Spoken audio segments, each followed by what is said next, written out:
네, 여러분 제3강에서 다시 시작합니다. LC, 즉 신용장은 수입자가 수출자에게 나중에 꼭 물품 대금을 지불하겠다는 뜻을 나타낸 은행 보증서입니다. 아주 쉽죠? 쉽습니다. 자, 다시 한번 말씀드릴게요. 신용장, LC는 내가 수입이에요. 우리가 수입을 내 주체로 가졌을 때 누구에게? 미국에 있는 아메리카라고 하는 은행에게 나중에 꼭 대금을 지불하겠습니다 라고 하는 그런 뜻을 나타낸 은행 보증서예요. 은행이 보증을 하는 거예요. 개런티를 하는 거예요. 개런티를 안 하면은 어떻게 됐었죠? 맨 처음 시간에, 지난 시간에 배웠던 내가 컴퓨터를 일본과 중국에서 초이스해서 싼 곳으로 살려다 보니까 중국 거를 결정하고 중간에 지불하겠다는 뜻을 나타낸 어떤 보증서를 하고 물건을 받았어야 되는데 어땠어요? 실제로 있었던 그 무역 사기에서는 수입자가 수출자에게 먼저 뭘 해줬어요? 나중에 꼭 대금을 지불하겠다는 증명을 보낸 게 아니고 내가 먼저 TT, 텔레그래픽 트랜스포트 해갖고 전신환으로 은행 송금을 했던 거예요. 먼저 돈을 받은 중국 업자는 그 박스에 벽돌을 실어 보냈다는 거죠. 그래서 신용장이다라고 얘기한다. 여러분 이제 신용장이다 이렇게 말이 나오거든. 내가 수입자가 수출자에게 나중에 꼭 대금을 지불하겠다는 그런 의사를 담은 은행에서 개런티해주는 보증서다. 이렇게 생각하시면 돼요. 내가 수입자가 나중에 꼭 뭐예요? 물건을 너희들이 보냈다라는 증명만 보내준다면 내가 은행에다가 돈을 꼭 지불하겠다. 그 은행 보증서다. 그게 신용장, Letter of Credit, 신용장이라고 얘기하는 것입니다. 그래서 은행에서는 이 신용장을 근거로 해서 나중에 대금 지불을 해주어야 하는 의무가 있는 거예요. 전 시간에 우리가 추심을 했었던 건 어때요? 추심이라고 하는 거는 돈을 받아주는 것. 저쪽에서 돈 안 준대 그러면 난 못 줘. 이게 아니라 이거는 지급 확약이에요. 대금 지불을 꼭 해줘야 되는 의무가 있는 거예요. 그래서 은행 보증서이다. 이렇게 여러분들이 이해를 하시면 됩니다. 그래서 우리가 이제 환화음에 대한 것을 몇 차례 많은 것을 여러분들한테 설명을 했습니다. 환화음은 이 신용장을 근거로 내가 언제 어떻게 해서 돈을 줄게, 꼭 돈을 지불할게 라고 적혀져 있는 신용장에 그것을 근거로 수출자가 수입자에게 돈을 청구하는 청구서예요. 어음이에요. 환어음. 자, 여러분, 자, 신용장이라고 하는 것은 여기다 줄까요?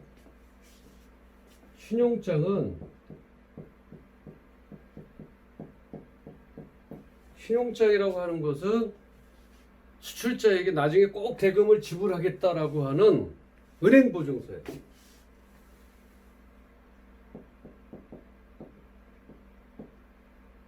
물품 대금을 꼭 지불하겠다.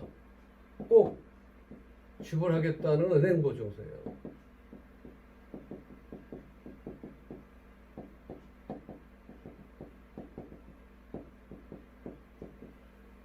만약에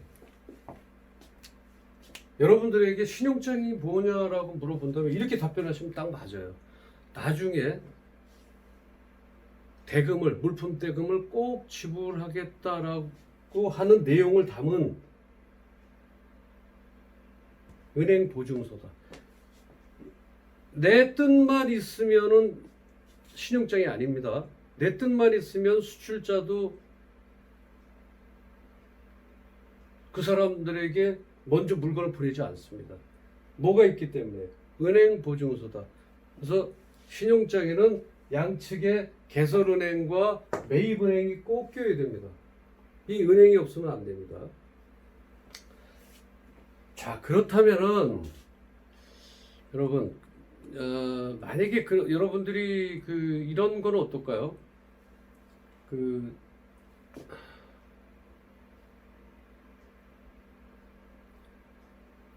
이 은행과 은행에서도 개런티를 못할 경우에 요 위에 인수은행이 있어요. 별도로. 자, 요것까지는 은행과 은행에 대한 거래 사실이기 때문에 깊이는 안 들어가겠습니다만은 그러한 은행에 이러한 것들이 이 은행과 은행을 또 개런티할 수 있는 은행이 있다는 것을 여러분들이 참고적으로 알고 계시면 될 것 같아요. 그래서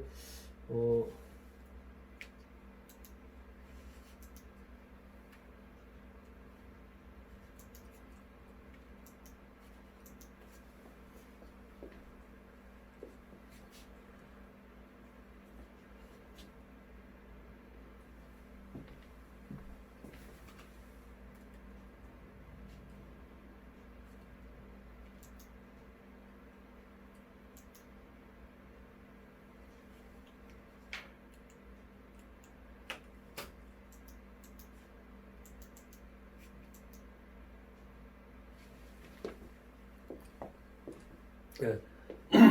녹화 장치가 조금 문제가 있었던 것 같습니다. 그래서 신용장이다. 나중에 내가 어떤 물건을 물품 대금을 꼭 지불하겠습니다라고 하는 그러한 은행 보증서, 은행 보증서가 꼭 필요하다. 그랬을 때 수출자도 안심하고 이러한 것을 물건을 선적할 수 있다라고 이렇게 이제 여러분들이 이해하시면 될 것 같고요. 그래서 이제 이 환호음이라고 하는 것은 이 신용장을 근거로 해서 수출자가 수입자에게 돈을 청구하는 어음이에요. 그래서 그거를 어음 청구서를 우리가 환호음이다. 그래서 이 어음을 수출자가 만들어서 어음을 누가 발행한다 그랬어요? 수출자, 즉 채권자가 발행한다 그랬어요. 일반 어음은 채무자가 발행하지만 환어음은 채권자, 즉 수출자가 만들어서 은행에다 주고 어디다 줘요? 은행에다 매입을 하는 거예요. 이 매입은 이 사람이 가지고 있는 은행을 매입하는 거예요. 사는 거예요. 그래서 은행에 돈을 주고 이자를 띱니다. 그래서 은행에다 현금을 받고 은행은 이 어음으로 수입자에게 돈을 청구해요. 수입자에게. 그래서 불안 해소는 제일 먼저 불안이 해소되는 거는 제조회사예요. 수출자. 그래서 수출을 하게 되면 선적만 되면은 현금이 나와요. 특별한 하자가 없는 경우에는 바로 그것을 우리가 수출한 어음 매입을 내고라고 얘기한다. 네고티에이션인데 보통 우리가 내고라고 얘기한다. 이렇게 여러분들이 이해를 하시면 될 것 같고요. 환어음의 매입은 네고티에이션이다. 그 다음에 지급은요. 지급은 페이먼트라고 하고요. 아까 추심이란 말 했었죠. 추심이란 원래 환어음의 기본 결제 조건이 되는 거죠. 추심이라는 것은. 그래서 환어음의 중간 단계를 거치더라도 환어음의 지급이면 결제를 한 후에 수입자죠. 바이어가 이 이자금이 거꾸로 다시 중간 단계를 거슬러 가서 환어음의 최초 발행인에게 지급되어지는 것입니다. 어음의 진위 여부 및 확인 및 결제 충족 조건 확보 같은 그 절차를 이쪽에서 이제 은행에서 확인을 해서 돈을 내주는 것이죠. 그래서 우리가 이제 환어음하고 네고티에이션, 네고라는 무역거래사항의 네고라는 것은 아까 말씀드렸죠. 매입이라는 뜻을 가지고 있다. 매입이라는 것은 은행의 상거래 행위로서 매입 은행 자체가 환원과 운송 서류를 가지고 오면 거기에 대해서 그 가액을 지급하는 행위가 된다, 해야 된다라고. 이렇게 해서 간단히 말하면 수출 환원 매입이라고 하는 것은 신용이나 담보가 있으면 제시된 환원에 대해서 선이자를 떼고 나머지 그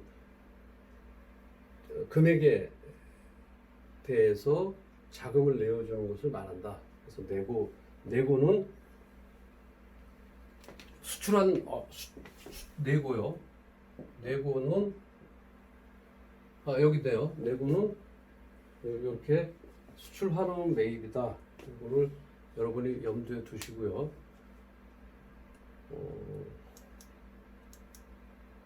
어음의 인수라는 게 있죠. 어음의 인수는 이제 우리가 무역 용어에서 acceptance라고 얘기하는데 이 환호음을 취급하는 금융기관을 말하는 거예요. 환호음을 취급하는데. 그래서 제가 뭐라 그랬죠? acceptance house 또는 merchant bankers라고도 얘기를 합니다. 그러니까 어음의 인수를 하는 금융기관을 acceptance라고 얘기합니다. 그래서 여러분들이 이제 이메일이나 이런 서로의 내용을 오갈 때 어음의 인수에 관한 말은 acceptance라고 얘기하면 그 은행을 금융기관을 얘기한다, 이렇게 참고로 알아두시면 좋을 것 같습니다. 그래서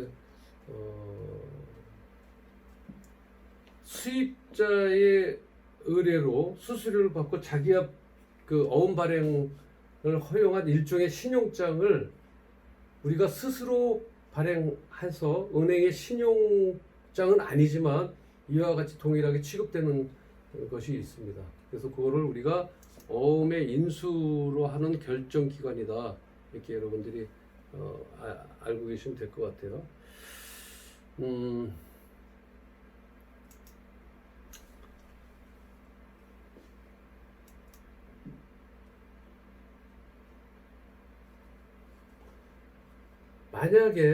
만약에 매입은행은 운송 서류와 교환해서 우리가 이제 매입은행이 있잖아요. 매입은행은 운송 서류와 교환해서 이거를 수출자에게 환원 대금을 지급을 해야 됩니까? 안 할 수도 있습니까? 물어보는데 이거는 LC 통지를 할 때 이미 그러한 서류에 약정이 되어 있기 때문에 반드시 이게 되어 있으면 매입은행은 반드시 그 물품 대금을 지급을 해야 됩니다. 그래서 매입은행은 어음 대금을 또 개설은행 또는 상환은행에 상환 청구하는 거죠. 받은 그대로 해서 그렇게 이해를 하시면 될 것 같고요. 다음에 개설은행은 다시 수입자에게 대금 지급 신청을 요구하죠. 그러면 BL 서류를 주고 대금 요거는 개설은행에다가 그 서류를 받게 됩니다. 그러면 이 선박회사에서 물건이 도착하면 연락을 해요. 경민무역에다가 물건이 도착했습니다 라고 연락을 하죠. 그럼 연락 받으면 그 서류, 그러기 전에 미리 포워딩 회사에다가 BL을 보내주면 여기서 사전 작업을 많이 하게 됩니다. 그래서 미리 좀 찾을 수도 있고요. 근데 이제 이렇게 정확하게 이렇게 돌아가지 않는 경우도 왕왕 있어요. 오리지널 BL, 다시 말하면 선적 서류가 돌아오지, 예를 들어 서렌드 BL이라는 것도 있고요. 선적 서류가 도착하지 않아도 좀 빨리 물건을 좀 받고 싶은 경우도 생기게 되죠. 그럴 경우에 이제 또 다른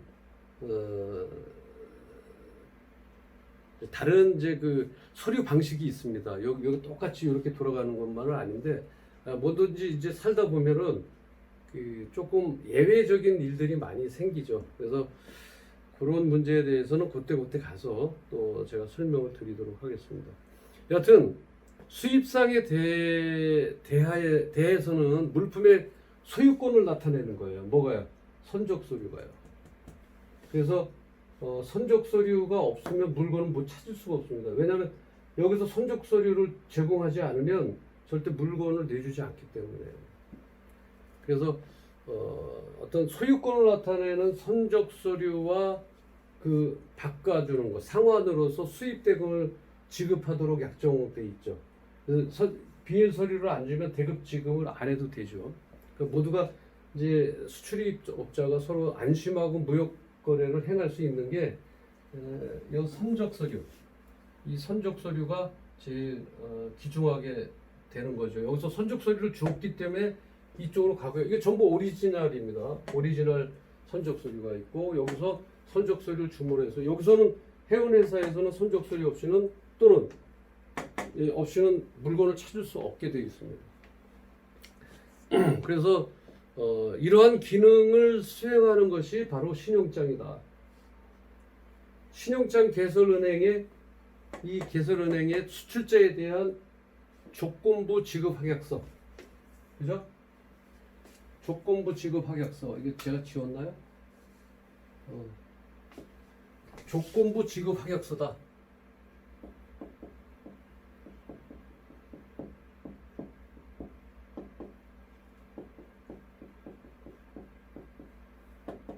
뭐는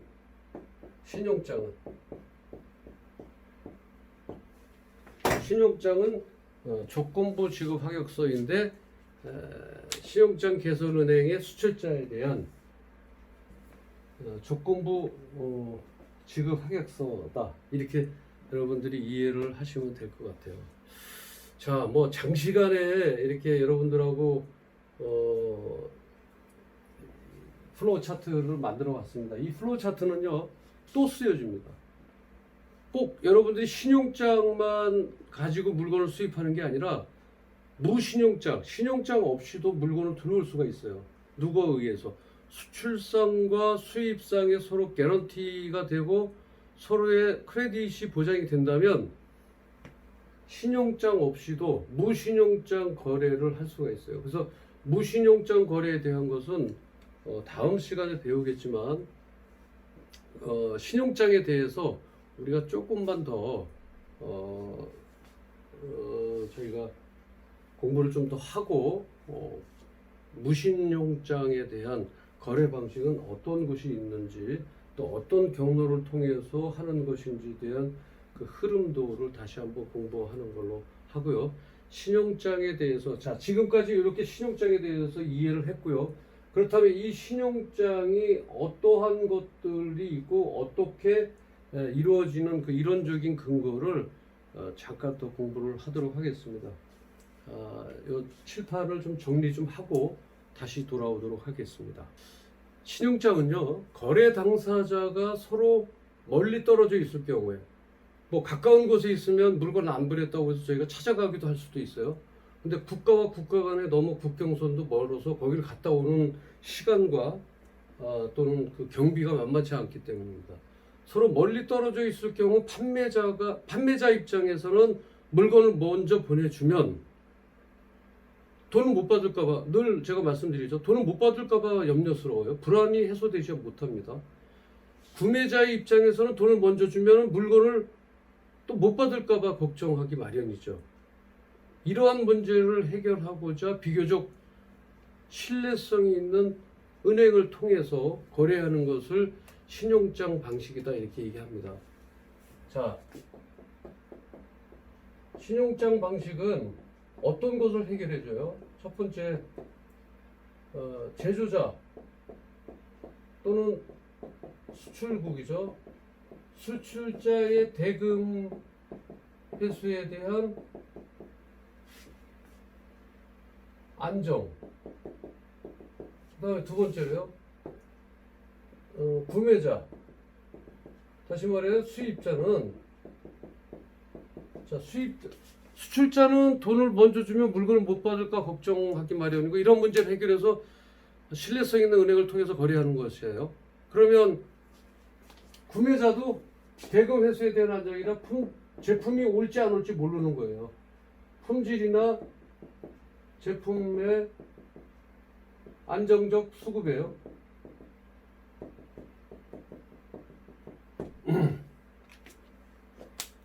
다시 말해서 신용장, 우리가 이제 그 신용장 거래에 대한 규칙은 국제상업회의소 규칙에 따라 정해진 문서입니다. 이건 국제상업회의소.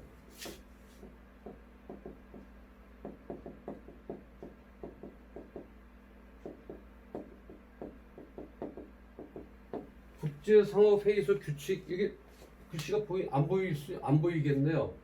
미안합니다. 이거 안 보일 것 같아요. 자, 그럼 요건 신용장 방식은 국제상업회의소 규칙이에요.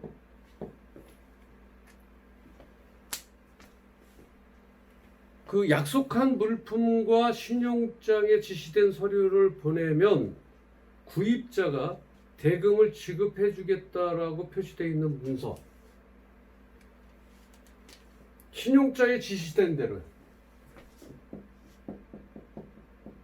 신용장에 지시된 대로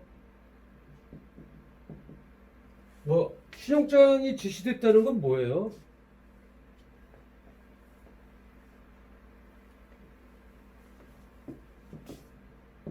어디 우리가 써있던 그 인콰이어리죠. 인콰이어리에 대해서 그 오퍼시트라든지 폼오파에 대한 여러 가지 견적의 건 그런 내용들하고 그 신용장에 이제 지시되어 있는 원하는 것들이 적혀져 있는데 지시된 대로 해준다면 대금을 확약하겠다는 얘기죠.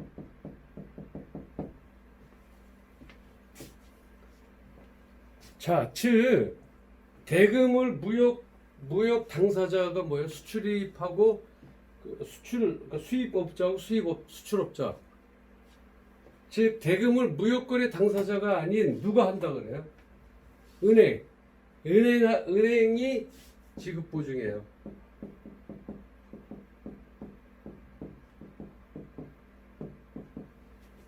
은행이 지급 보증 방식으로 실제 물건과 어때요? 실제 물건과 수출 관련 서류가 하자가 없을 때, 수출 물건과 서류상 하자가 없을 때, 이때 은행 지급 보증을 은행에서 지급 보증을 하고, 그 다음에요, 수출자는 바로 대금 지급을 받는 거죠. 대금 지급을. 그 수출자가 수출과 관련된 모든 서류들이 있죠. 수출자가 수출과 관련된 모든 서류, 계약서, 또 뭐예요? 신용장, 원산지 증명서, 우리가 이제 제가 얘기는 안 했지만, 그 다음에 적하보험이라는 걸 아까 맨 처음에 요 뒤에 물건이 들어가게 되면 그 보험의 적하, 배에다가 이렇게 실어서 거기에서 잘못되는 경우가 있을 경우 그 보험료, 그다음에 선적 서류, 통관 서류 이런 것들을 제출을 하는 은행을 내부은행이다. 다시 말하면 매입은행이다. 수출자의 매입은행이다. 이렇게 이제 여러분들이 이해를 하시면 될 것 같아요.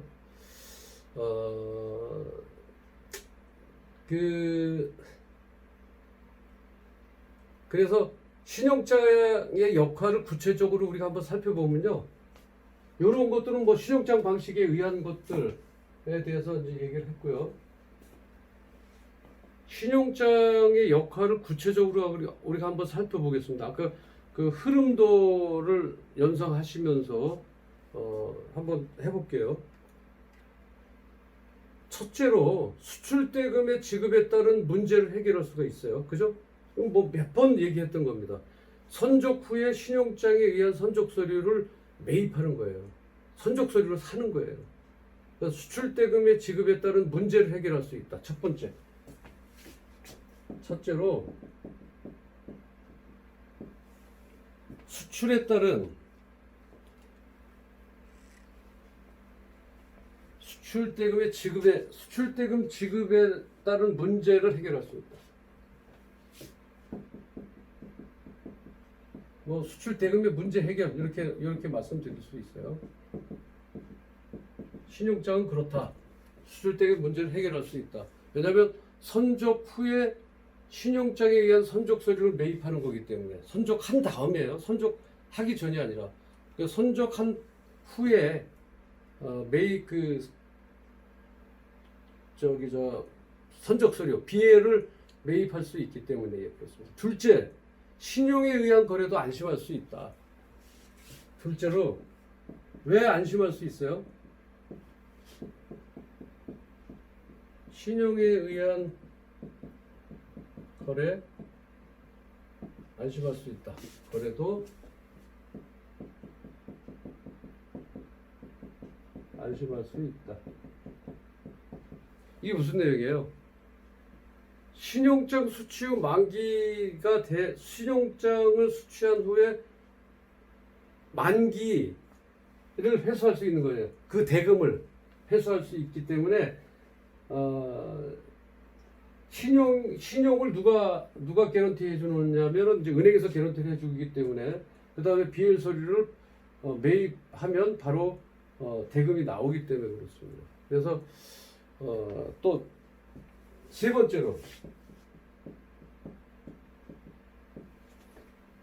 번째는 수입자가 물품의 만약에 물품의 인수를 거절할 경우에도 문제가 없다고 그랬어요. 그죠? 왜냐하면 그 수입자가 회사 형편이 어려워지거나 부도가 났을 경우에도 서류를 제시하면 수입자 물품 인수 여부에 관계없이 뭐를 해준다고 그랬어요? 대금을 지급해준다고 그랬어요.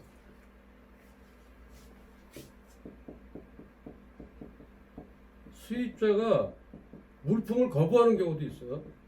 그렇겠죠. 마음이 변할 수도 있어요.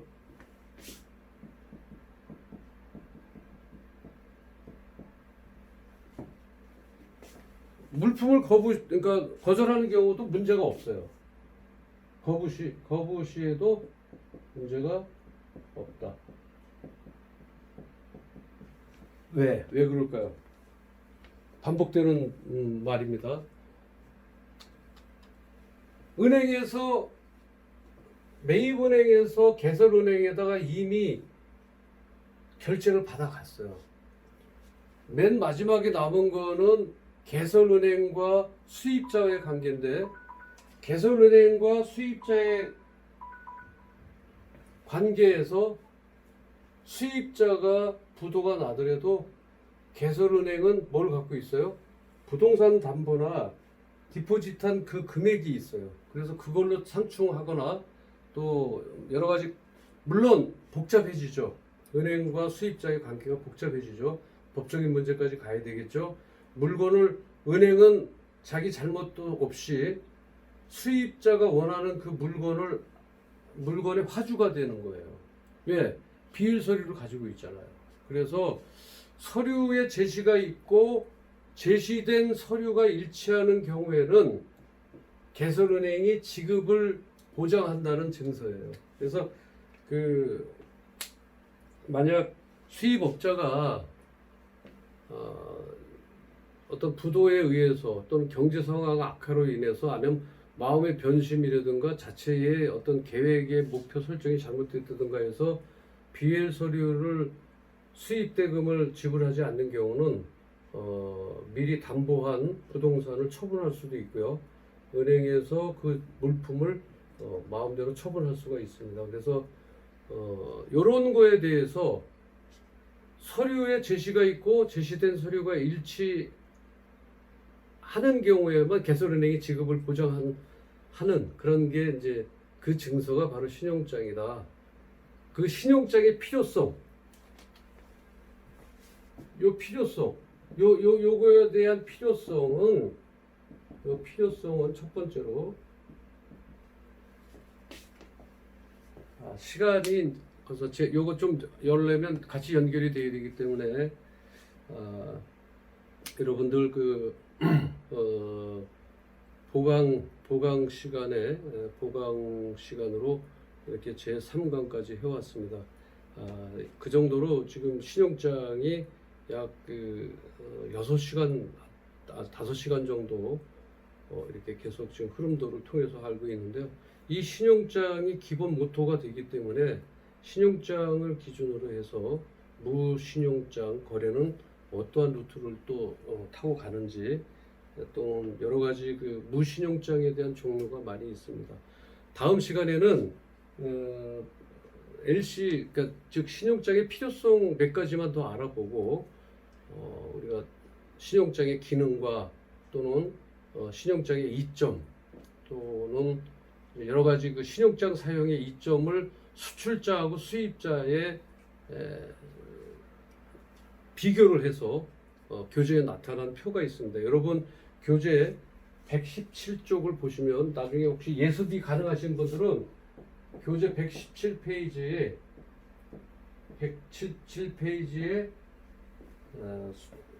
어떤 그 수출자와 수입자의 신용장 사용에 대한 이점이 나와 있습니다. 다음 주에는 그런 것들을 시작해서 신용장을 마무리하고요. 무신용장은 어떠한 것들이 있고 어떠한 그 폼에 의해서 이루어지는지 다음 시간에 다시 강의를 시작하도록 하겠습니다. 장시간 여러분들 고생하셨고요. 퀴즈 과제 제출해서 출결석 사항에 이상이 없도록 부탁드리겠습니다. 수고하셨습니다. 감사합니다.